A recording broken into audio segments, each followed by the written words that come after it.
Halo teman-teman Liputan 6, masih ingat gak sama pidato Presiden Prabowo Subianto tanggal 2 Februari 2026 kemarin soal pengelolaan sampah? Nih, kita lihat dulu videonya. Gubernur, Bupati, SMA, SMP, SD di bawah kendali saudara. Apa susahnya sih?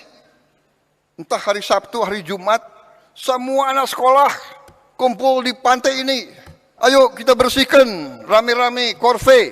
Kalau bupati dan gubernur tidak bisa saya perintah, Dandim, Danrem, saya perintahkan kau gerakan anak buahmu, korve, kepolisian, gerakan korve.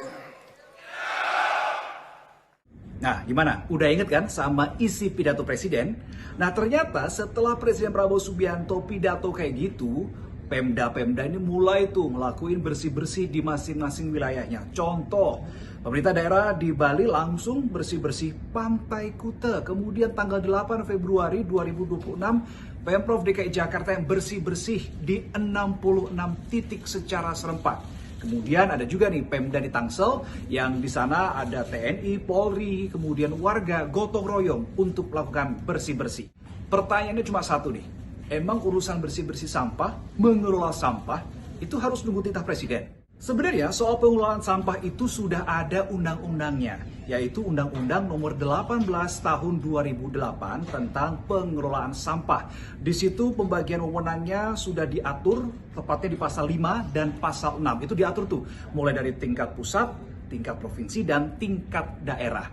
Diperjelas lagi sama keterangannya Menteri Lingkungan Hidup, yaitu Hanif Faisal yang bilang bahwa pembagiannya adalah pemerintah pusat itu sebagai pembuat kebijakan, kemudian pemerintah provinsi melakukan tugas pengawasan, sementara untuk eksekutornya secara langsung adalah pemerintah di tingkat kabupaten dan kota. Bahkan di undang-undang itu tepatnya di pasal 40 memungkinkan kepala daerah yang dinilai gagal untuk melaksanakan tugasnya dalam hal mengelola sampah ini bisa dikenai pidana maksimal 10 tahun penjara dan denda paling banyak 5 miliar rupiah. Nah, kalau karena kelalaian itu membuat orang mengalami luka berat atau bahkan sampai meninggal dunia, sanksinya bisa lebih berat, yaitu pidana penjara maksimal 15 tahun.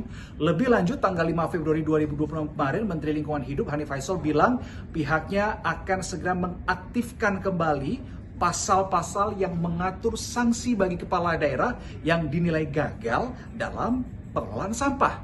Nah, pertanyaannya begini, Pak Menteri, kok bahasanya adalah mengaktifkan lagi?